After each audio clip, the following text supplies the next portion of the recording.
It's Tuesday, September 9th, 2025. Welcome to Tom LoBianco Reports, episode 11. The big story, should the Democrats shut it down? But first, let's do some top headlines from around the nation and the world. ICE unleashed again, now to Chicago. The Supreme Court uncorked it again, John Roberts for Los Angeles, and of course here in our nation's capital, Washington, D.C. But don't count on the Supreme Court to be giving Trump everything that he wants, especially that third term. Justice Amy Coney Barrett, out in a round of interviews this week, now saying that 22nd Amendment, 2 terms, pretty cut and dry. Clear, not going to be a third term. So we'll be watching for you, Vice President J.D. Vance, and every other potential 2028 contender. More on that later. Over on the other side of the globe, Nepal is on fire. The prime minister has quit after a number of deaths. Protesters set fire to the parliament there. And back here in our nation's capital, the president wants you to know that he did not put pen to that paper, the 50th birthday card for Jeffrey Epstein. He says that's not his signature on there, even though it certainly does look an awful lot like his signature. We'll have to see if the Wall Street Journal countersues for $10 billion in response to his suit. Okay, guys, if you don't already, make sure to subscribe 24site.news. You'll get the morning email laying out what we're going to be talking about today. If you miss us here at noon on Substack, catch us at 8 p.m. on Political Voices Network over on YouTube. And if you've got questions, comments, drop them in here in the Substack live chat. Producer Ian Walters is here with us. He'll be gathering them up. We'll take those at the end of the show. You can also drop your love notes, no hate notes, please, in the comment section over at the YouTube, and I'll take a look at those. And you can always reply to the 24-site email. Okay, so the big story. Should the Democrats shut it down? Where are these guys? House Freedom Caucus now? They're all going to start shaving their heads and growing goatees like Chip Roy of Texas, longtime stalwart of the House Freedom Caucus. Maybe, maybe not. Hard to tell. What we do know is that the Democrats in the House and the Senate, back from their summer recess, back from a number of town halls, quite a bit more emboldened than they were the last time this happened back in March. So the question we're facing down now, we're going to have some Democratic Freedom Caucus. We're going to have Democratic Tea Party. The Republicans need to worry about that. Let's listen to the top Democrat on the House Oversight Committee, Robert Garcia, on MSNBC last night. We have continued tension in American cities, out on the streets, potential escalation soon in Chicago. And now we have a looming fight over government funding. Multimedia Are Democrats going to move to let the government shut down? I think Democrats have got to be tough and do whatever it takes to stop the Donald Trump agenda. And look, I think Donald Trump right now is proving that every day it's another march to authoritarianism. It's another day where he rolls back democracy. What he's doing with the budget right now as it relates to essentially picking and choosing what he wants to fund. Democrats can't play that game. We have got to stand tough and push back. And I think the government, we know where we're headed. We have to stand tall. What are we going to do? Pass a budget and allow Donald Trump essentially to create and pick and choose what he wants to fund? So I think in this moment, I hope that we've learned our lessons from what happened the last time, where unfortunately, as a Congress, and particularly on the Senate, we caved. We need to stand strong and use every tool available to us, even if it means shutting down Trump's agenda. And that's all got to be on the table. You think your colleagues have the stomach for it? We better have the stomach for it. Absolutely. I think the American public is sick and tired of what Donald Trump is doing, and they want us to fight with everything we've got, and it's got to be part of it. Congressman Robert Garcia, good to see you. Thanks for coming on the show again. And coming up on our show in a little bit, we're going to have 24 Sight's own Julie Grace Brufke reporting for us from the Hill, telling us what's happening in this battle. She is wired in the halls of Congress like nobody else. So she knows the ins and outs of this. We're going to have her on in a few minutes. So, okay, you could dismiss that as a hard left California Democrat talking a big game as a member of the House Democrats, right? Robert Garcia. You could say this is just more saber rattling from the left wing of the party. Were it not for 2 days ago, when in the New York Times, establishment progressive writer, for lack of a better term, Ezra Klein said maybe it really is time to force a shutdown. Now it's time to play hardball. He opened his piece, quote, "In about 3 weeks, the government's funding will run out. Democrats will face a choice. Join Republicans to fund a government that President Trump is turning into a tool of authoritarian takeover and vengeance, or shut the government down." Now, this rocked Washington. Right? Mind you, this is not Bernie Sanders or Alexandria Ocasio-Cortez saying this. This is the author of the Abundance book, the Abundance Playbook, right, which is third way, centrist, center-left Democratic, saying, okay, now's the time. Maybe. Didn't go all the way, but that's pretty ballsy for a center-left Democrat. So what are the calculations here? We're going to get congressional combat. We're going to get Democrats getting angry in a way that they really haven't before now. One thing that we have to consider is this comes after an August recess in which they were sent back to the states, back to their districts, to meet with their voters, to host town halls, after getting their teeth kicked in by House and Senate and White House Republicans in the fight over the one big beautiful bill. Now they're coming back after having gotten an earful from constituents who want them to fight. So what are the calculations in this? A couple things. We have to look at the numbers. We have to consider 53-47. That is the split Senate Republicans versus Senate Democrats. To get any kind of leverage that the Democrats have is in the Senate right now. The House, the margins are pretty narrow, but previous problems with the House Freedom Caucus aren't as bad as they used to be. Largely defanged, as we've noted before. Representative Chip Roy, formerly a top or once time a top combatant in the House Freedom Caucus, is now heading for the exit. They're not as powerful as they used to be. So it's a little bit easier for the House Republicans. The big focus is on the Senate Democrats, and especially what Senate Democratic Chuck Schumer will do this time around. Last time around, back in March, he said, okay, we're gonna help support keeping the government open. It's too important. People need these services. That was 6 months ago. That was before all this. That was also before a number of retirements were announced. So when we look at the numbers game, we have to think about two things here. Number one is, how did Republicans get to 60 Senate votes? AKA, how did they peel off 7 Democratic senators in order to break a filibuster? But then the other one we have to look at is the midterm elections. How many of these senators are in danger right now?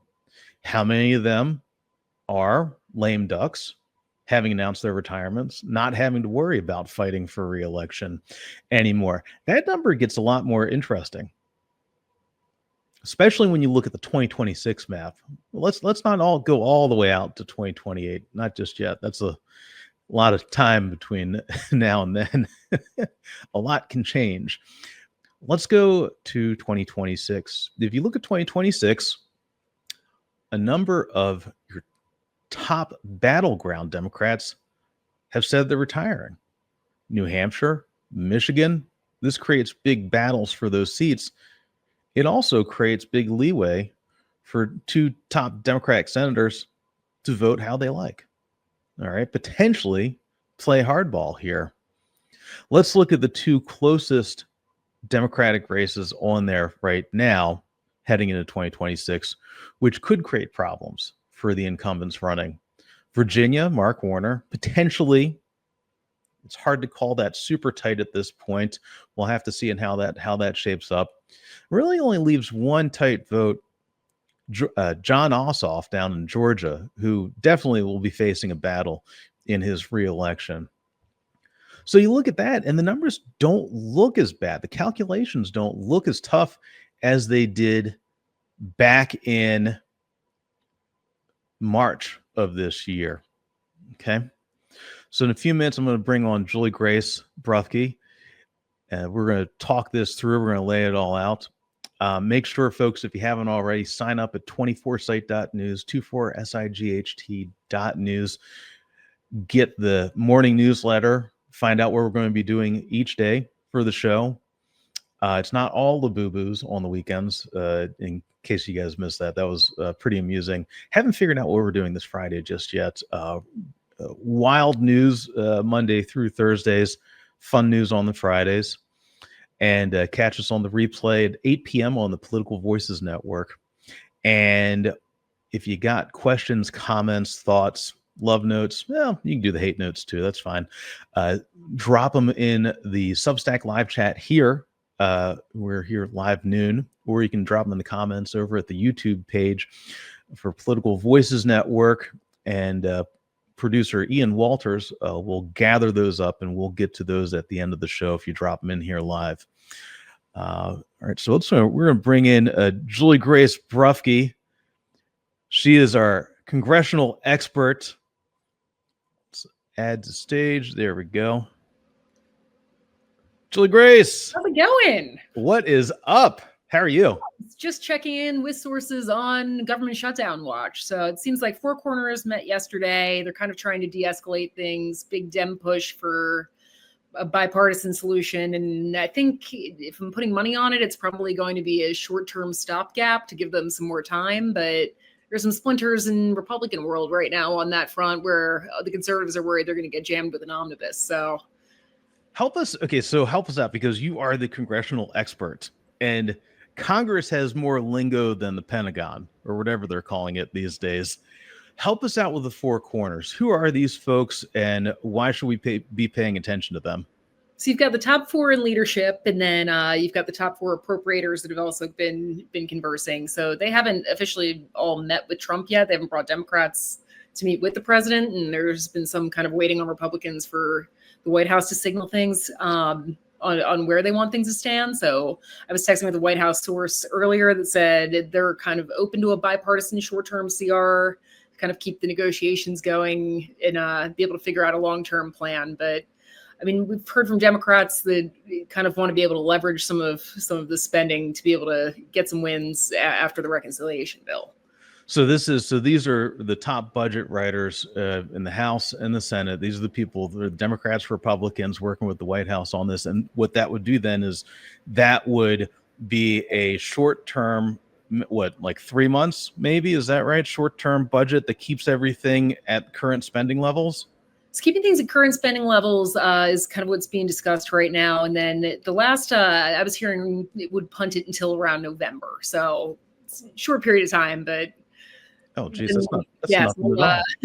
Then I guess we'll figure out. I mean, there's also talk of trying to conference those three bills in coming weeks before.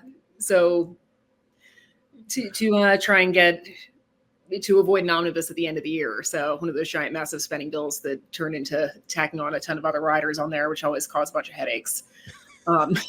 So Julie Grace, nobody knows the House Republicans like you do. I mean, you have just it's such a deep knowledge of the entire conference.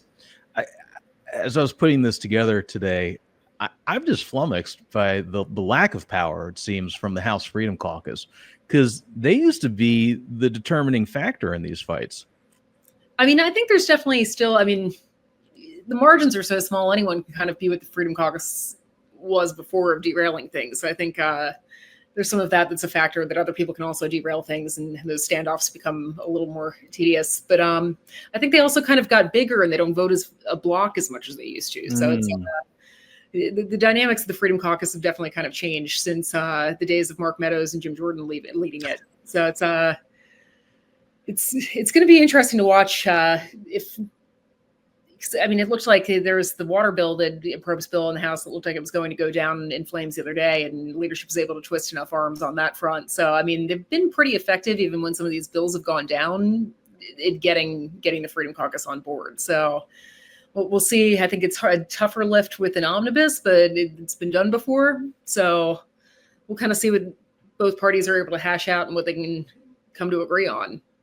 So, what would be what are the pros and cons for the Democrats here? Why, if you're a House Democrat, if you're Representative Robert Garcia of California, why would you want to vote for a shutdown?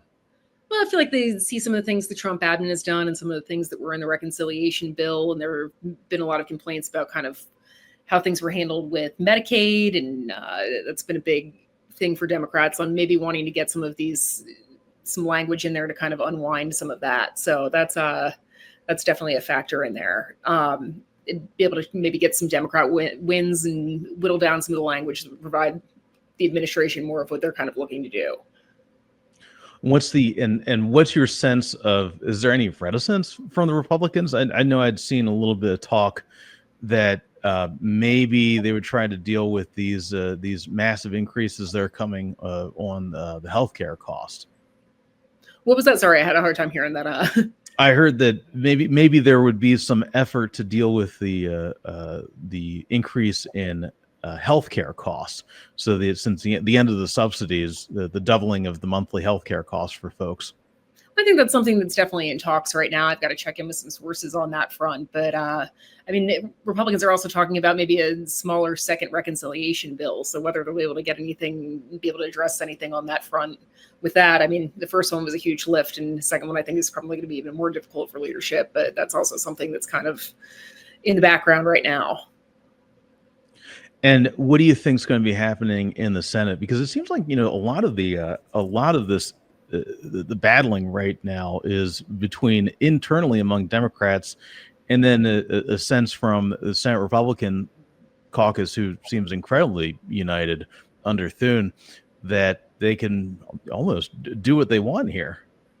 I mean, I think that's definitely a thing. I've got to check in with some of the Senate Democrats and see what they're kind of willing to try and block there. But it's it's going to be interesting to watch. These four corners met yesterday. I believe they're supposed to meet again today. So definitely check in with some sources and probably have some updates on that later today on where things stand. But yeah, I mean, Schumer's right now, his big thing is he really just wants a bipartisan bill. So we'll see if Republicans, what they try and tack on there, and whether it actually will end up being a clean CR, if that's what it ends up being. I mean, I don't see all these appropriations bills getting done by the September 30th deadline right now. They're really working with the time crunch. But it's going to be interesting to see. I mean, it's possible they could do just a couple days stopgap while they still try and kind of hash everything out. But a lot can change. Yeah, and it's funny in all this, because when you mention appropriations bills, the appropriations bills, that is the normal, or what used to be the normal budget process. Is it 13 bills? Is that the number that it was, or 17? I always get it confused. Something I should know off the top of my head and need more coffee. But yeah.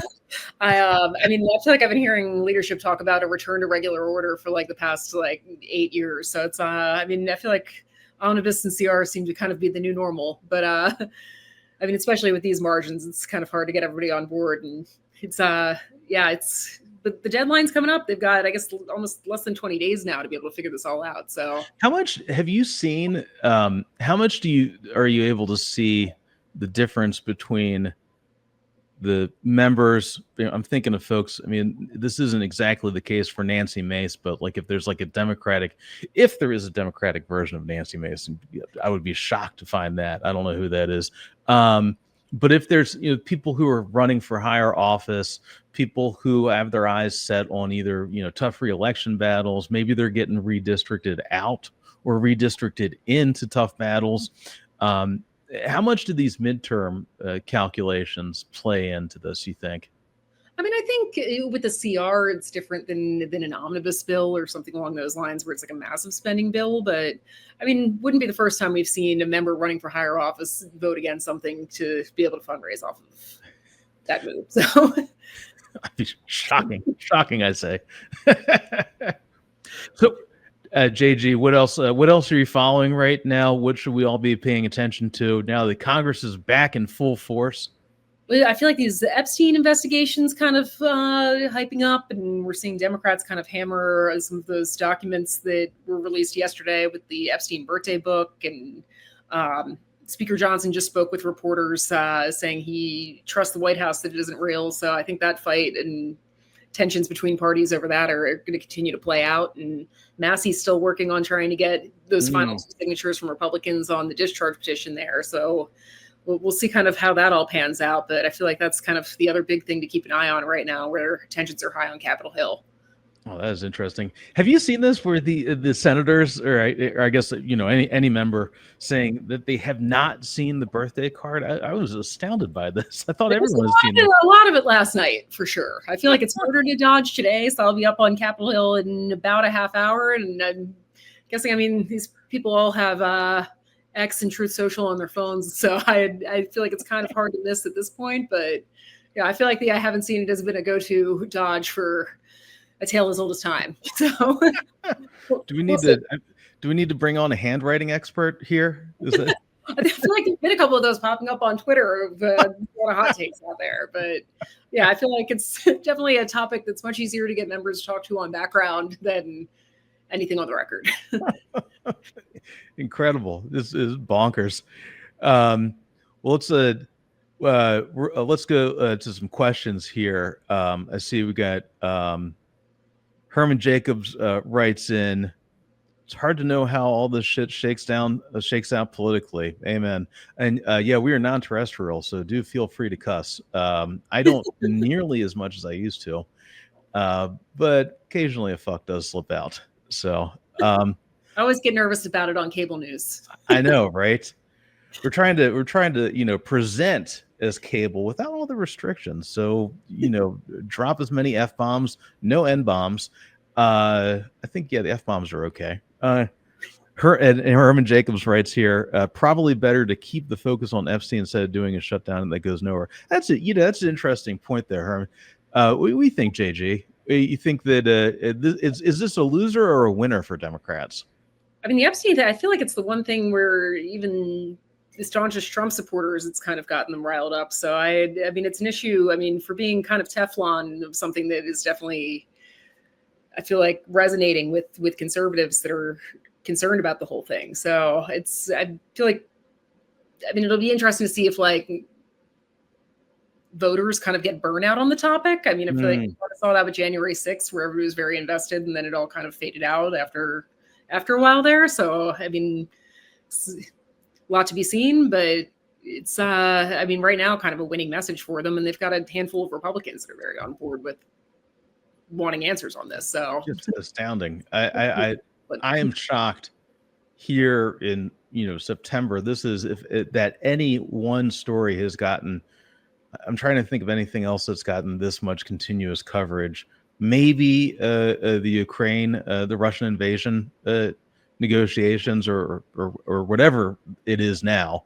It's strange to call those negotiations, but I can't really think of anything else. My God, Doge was carrying the day for a long time, for many months. Maybe that's competing near the top. This Epstein stuff is just bonkers. Yeah, I mean, I think a lot of people thought it would have kind of faded into the background over August recess, and they came back, and it's still a major issue. So I don't know that it's going anywhere anytime soon. I feel like there's a lot of tension within Republicans on the best way to move forward and handle it. So it's, I mean, for an issue that, I mean, the Trump White House kind of put into the forefront at the beginning of his presidency, it's been kind of interesting to watch them navigate and walk back some of this. So I feel like it's kind of put leadership in a difficult position of trying to navigate getting this information while not kind of sparking tensions.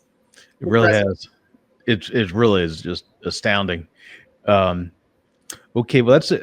We're gonna wrap this one up a little bit early, guys. Ian and I are putting together tomorrow's show. Make sure to stop back here at noon and catch the replay at Political Voices Network. Julie Grace, thank you. Always so good having you here. Love coming on, so happy to be here. And make sure you can find all of our reporting over at 24site.news, 24sight.news. I feel like we need to do some Nancy Mace stuff. We're a little Nancy Mace dry of late. It's been a few weeks. She's been kind of quiet the past couple since they've been back, but I may have just jinxed it with saying that. So we'll see. There's never a dull moment. The whole cast of characters up there. It never ends. Okay, guys, thanks for being here. Love you. See you tomorrow at noon live, 8 p.m. on Political Voices Network. Cheers.